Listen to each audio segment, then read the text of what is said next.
Okay, hi YouTube, Mr. User Boss here, and this is a detailed gaming test of the Tegra K1, requested by Nash100 Full. So the K1 is a really powerful chip, as you all know, but I think in this video I'm going to hopefully try and convey quite how powerful it is. So we're starting off with the game Dino Hunter Deadly Shores. Now this is by Glue Mobile, the same company that made the critically acclaimed Gun Bros, and I have to say it's a very enjoyable sniping style game. As you can see, the graphics are very impressive for a mobile port. This looks better than just about any title on consoles like the PlayStation Vita, 3DS, that kind of thing, and it's got these really awesome slow-mo cams which just look epic. So yeah, the frame rate is locked at 60, no problem so far. So the next game is the Respawnables. Now, I'd say this goes hand in hand with games like Blitz Brigade as one of the best shooting games on an Android device, both visually and in terms of content. So like most of these games, it's free to play, and it is actually very good. So there's actually lots of different stuff to unlock, some of it obviously paid, but most of it can be got for free, and so you really just gotta grind through, and it's not really a bad thing at all. Now, although the Tegra K1 is easily powerful enough to make this game run at 60 frames per second, for some reason, and I really can't understand it, the developers capped the frame rate at 30, and so no matter how powerful your device is, it's just not going to go above that, so it makes for a fairly smooth, but not quite sort of Blitz Brigade smooth gaming experience.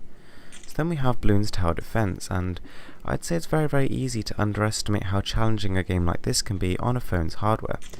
Now, because this is basically all about the sort of a number of objects on screen at any one time, this is more a CPU bound test than a GPU bound test, and so that's probably actually a better test overall, because in terms of the CPU and GPU of the Tegra K1, the CPU is definitely the weakest part of the SoC.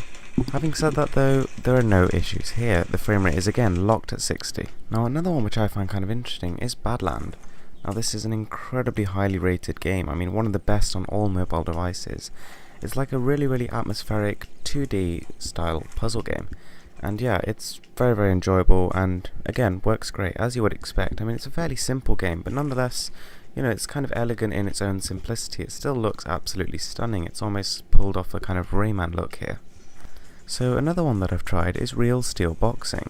Now I'd say on the scale of being absolutely undemanding, like a very standard 2D game, to like a really high scale epic 3D game, this game sits somewhere in the middle.